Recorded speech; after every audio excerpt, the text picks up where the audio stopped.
Welcome back to Saturday Social, where we are joined by Matisse and Rory. Now, Joe, we thought decent way into the season. It was a chance to give shine some light on some of the underrated players in the Premier League, because there's been some standout performance from some unsung Absolutely, yeah. We've got all 20 Premier League teams on the board. We've got the boys to pick 10 each, so each side of the coin.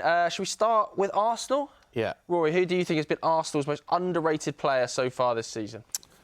Gabriel Magalhaes for me, which is... Underrated? Well, yeah, some people. Welcome to the show, but straight in with follow-up questions. Listen, Thomas Partey could have been there, I think, because of the way that he turned it around. I think Kai Havertz, based on the conversation we just had, could have been in there. But I will never stop banging the drum for Gabriel Magalhaes. He is... I think there are two factors that go against him a little bit still. One was that when he arrived in the Premier League, young, bit of a rash centre-back, picked up a bit of a reputation, which I think is always difficult to shrug. So now he could make one mistake in a season and people go, same old Gabriel. The other thing... He plays with Saliba, you're going to say. Plays with Saliba. Yeah, and I think Saliba is much more aesthetically pleasing, right? He's the sweeping, pacey centre-back, picks the ball up and dribbles out with it. But Gabriel is so important to our defence. He is like a rash on the back of any striker, so physical, a brute enforcer. Has become a leader, a real leader, not just for us, but for Brazil as well. And I just, I still feel like he doesn't get the respect. It's true, I agree with all of that, but I think he is regarded as one of the best centre-backs. You know what, I'll probably keep banging the drum until he is criminally overrated. OK. Just because I love him. Let's put him up then. Fair enough. Put him up. Let's have a look. So as Joe said, we're going to flip-flop these. So you'll do one, then Matisse is one. But we do want to hear, if anyone has a rogue shout, I want to hear your opinions or whether you agree or not. I probably would have gone Partey, purely because I think he would have been gone Partey? Not so long ago. OK. Yeah. Matisse, so you've got Villa. So to the camera, who do you think is the most underrated player based on this season for Aston Villa? I've gone Tielemans, signed for free, I think last summer from Leicester. And I was looking into his numbers, and obviously we all know him for his long shots, but 3 assists this season, brilliant across the ground in terms of his duels. And I'm just really impressed with... I mean, he's only missed 5 minutes in the Premier League season. Like, Emery clearly trusts him. And this is an Aston Villa team that got a lot of depth, bulked up their squad. Ross Barkley, they've got other midfielders, you know, Kamara when he's back from injury. And he's just been so impressive. He's always been quality to him. He's always been quality, but I think he's taken it to another level. And I think potentially now, you know, you're looking at, you know, well, Villa are a top club. So let me not say top clubs will be looking and thinking they could have got a bargain because Villa are in the Champions League now, but I'm very impressed with his performances. Most touches, passes, chances created and assists for Aston Villa in the Premier League this season. Yeah, hard to disagree with. Stick him up. Let's get Yuri up. Yeah, can you reach? You might have to help him. As we go. So Rory, from one magnet to the next. Bournemouth is next on the list. There are a lot of Bournemouth players that I could have picked from. I think I've gone for Lewis Cook. Could have gone Senesi, Kirkes I've been impressed with. Semenyo I think is getting the credit he deserves. Yeah. But Lewis Cook for me is like the epitome of an underrated player because, and this isn't a disrespect, there's no outstanding attribute about Lewis Cook. There's no one thing where you go, wow, that's what he does. But the way Bournemouth play, they control games out of possession. They give up a lot of possession. But the way he operates in midfield, it is so... he wins the ball back so much and he sets them off straight away every time he does it. Him, Ryan Christie, Alex Scott, there's a number of them that you could have gone for. He sort of mixes everything together, doesn't he? Yeah, and it's just every attribute, winning the ball back, playing the ball, I just think he's got a solid level of all of it. And for example, you know, you wouldn't necessarily hear shouts for the England squad for a Lewis Cook, but given our midfield profiles at the moment, he's a top player that could get there. So he has got a cap for England. He's got a cap. And most tackles and interceptions, for Bournemouth. Brentford. Yeah.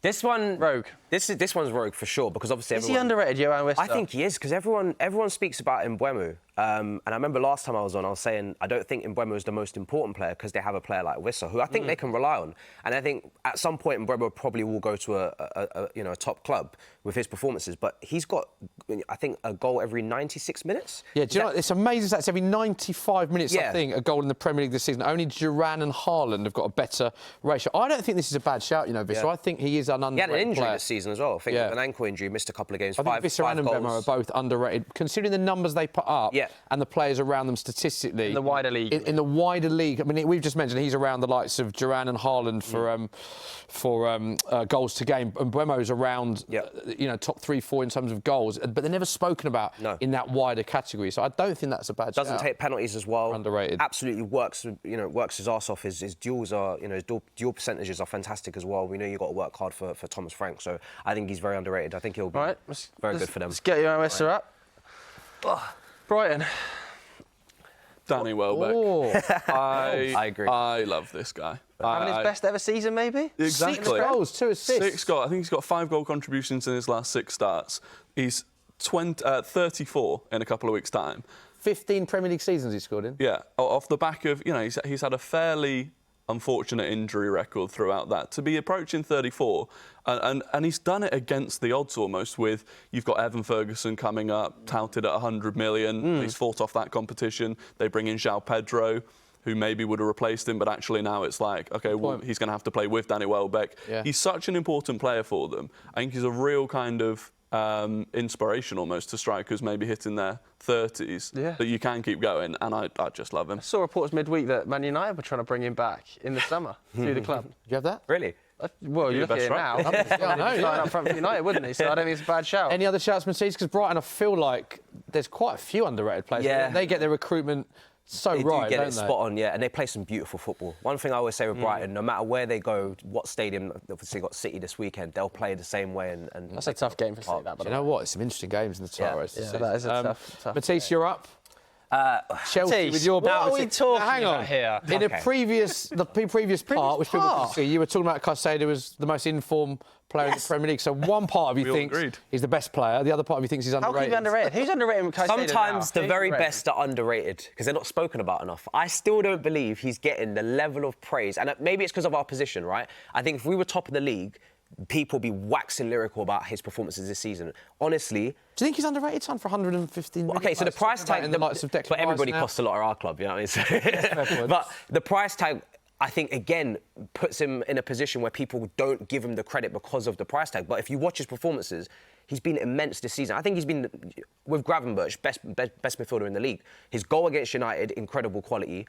His assist for Jackson against Liverpool and also created another chance for him. And then I think he's leading in tackles, he's third for interceptions, he's second for duels overall.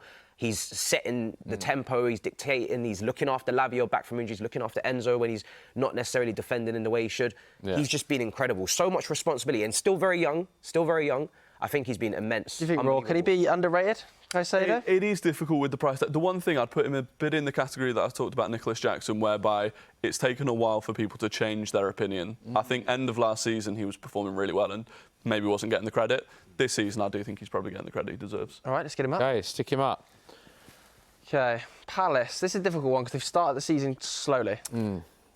Daniel Munoz. Wow. And do you know what? I think if I had to rank these in order of underratedness, he would be number 1. Number 1? Really? Honestly. Of all 20 that we're about to see. Because, do you know what, right? He was a player, most under-the-radar sort of transfer, right? A 28-year-old right-back goes from Genk to Crystal Palace in January. Doesn't make the back pages. But every time I watch Palace, he is relentless. His defensive numbers are outrageous. Wins the ball back, like aerial duels, ground duels.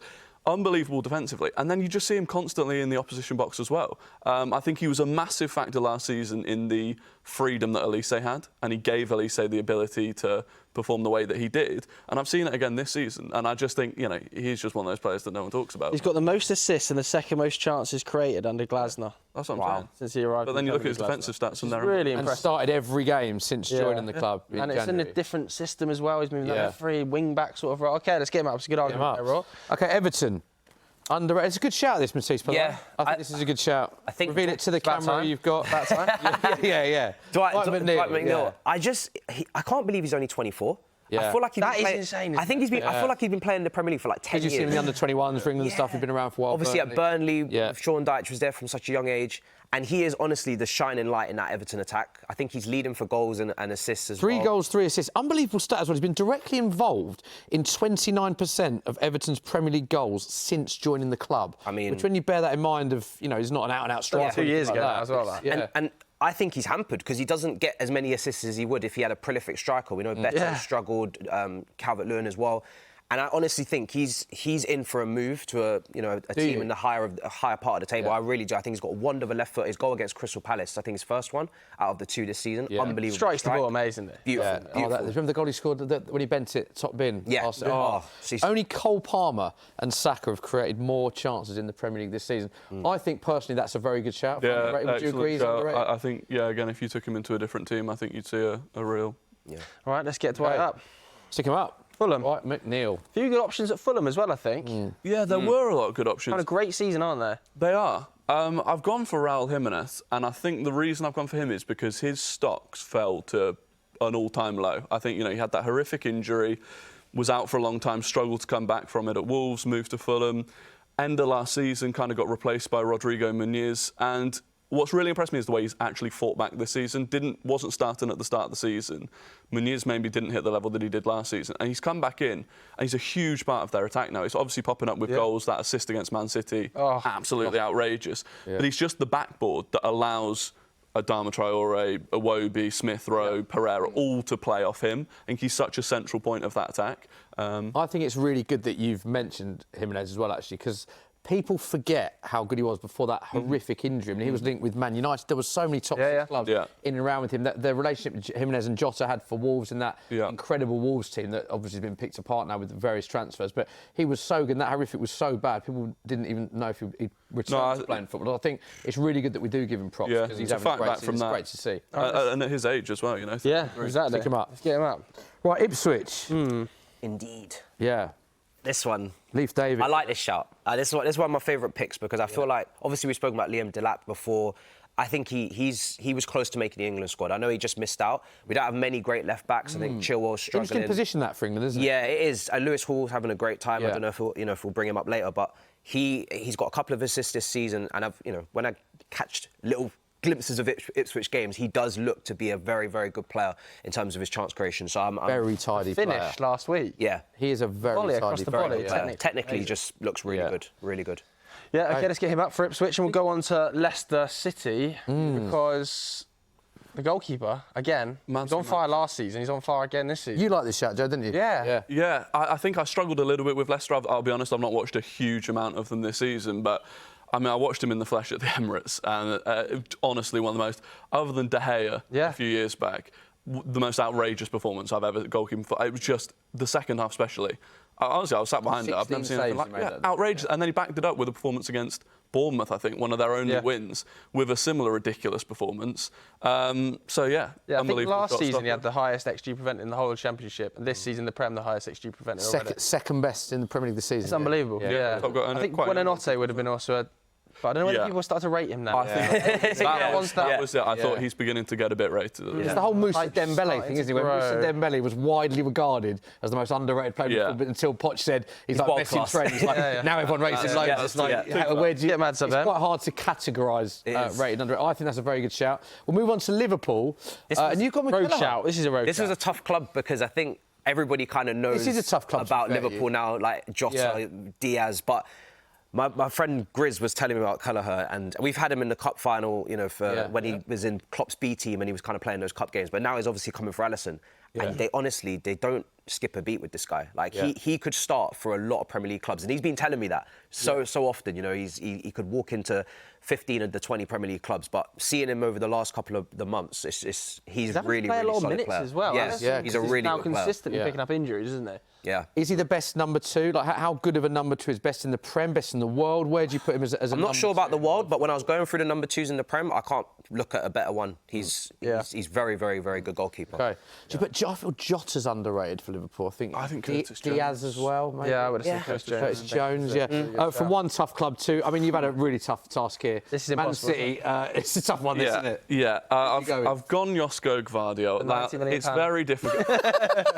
This is the point, right? £90 million most expensive. Loads of goals. Yeah, okay. Yeah, so it's very difficult. It's tough for you, to be fair. But I think he's probably the player that I think he's probably, without Rodri, their second most important player right now. And I feel like no matter the price, you buy a centre-back and suddenly he's playing at left wing, cutting in onto his weak foot and bending it in. You know, I think that's outrageous. So, yeah, he's been impressive. To be fair, me and Joe look at this. It's very tough to pick I'd maybe shout Rico Lewis as a player that I think is unbelievable, ceiling-wise, and maybe doesn't get the props of other players, but even that, he's rated. I think you chucked to Kanji in, didn't you? And he's still rated. I mean, basically, Man City are very good. Literally, United. This one, I don't know. This is a fairly rogue one, I think. So there's nothing statistical on this one because Man United players statistically this season are not doing they're not doing great, are they? You know. Cheers, So, but I've always rated Dalot, and I still rate him, and I think I'm doing a bit of foresight, but with your new manager coming in, obviously starting on Monday with that wing-back system, I think the wing-back position is perfect for Dalot. I think he's really good going forward. He's got a bundle of energy. He's got good feet. He's got a good delivery on him. I think he's a very good footballer, and I really do think he's in for a battle, though. I think Mazraoui has been one of the most under the radar signings for £13 million.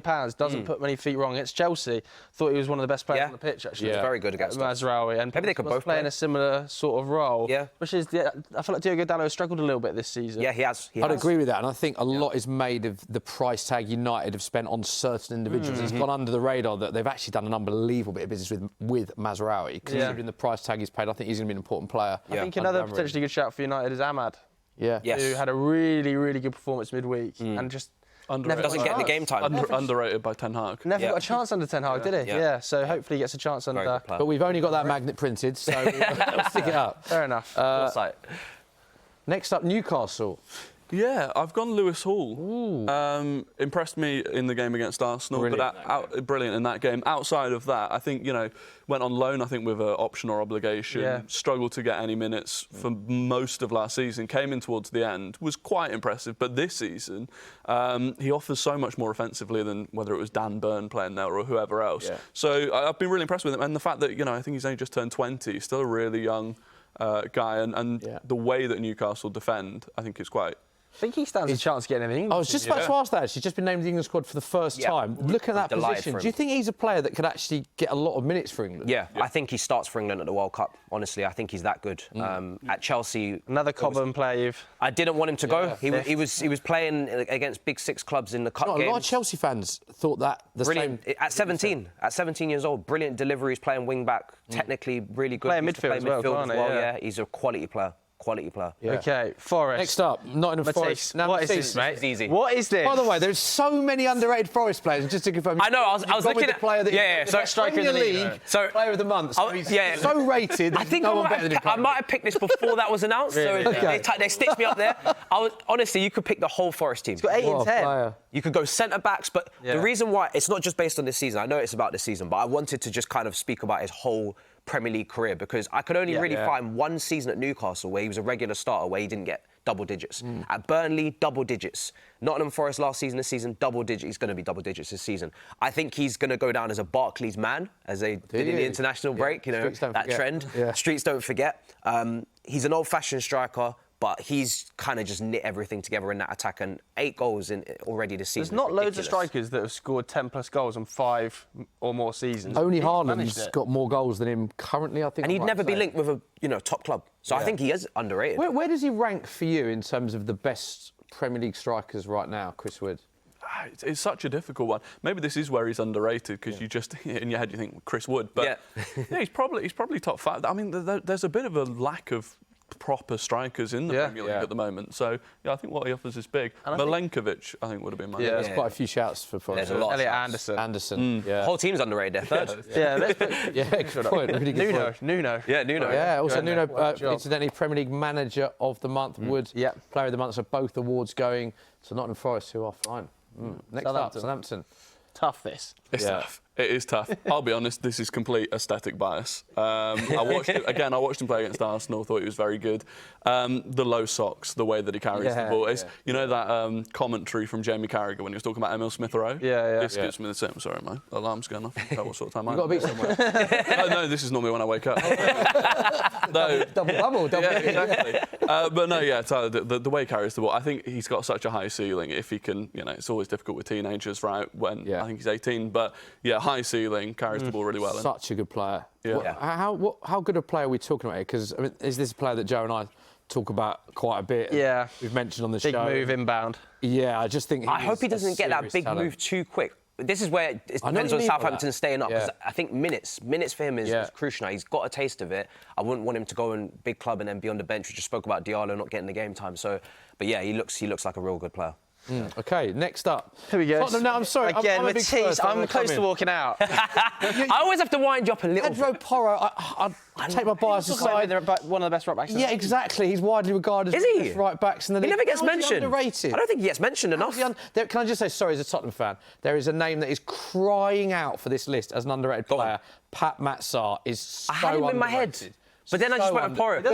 All of the games in Man City scored a world. Yeah. The way he the Villa game, the West Ham game the Villa game recently. Sorry, when he came on and broke up play. He's a player that statistically you look at and it's quite easy to say if you don't watch 90 minutes of him, think the goals and the goals to game ratio isn't there of other players. But the amount of ground that he covers and how important he is for a team that plays inverted fullbacks. Pat Matsar is crazily underrated. Okay, fair. Heard the pitch. Yeah, it's tough. He is a Tottenham fan, so I'm not going to say I know more. But again, maybe this is more not statistical, but more just how highly I rate him. I just think he is that good.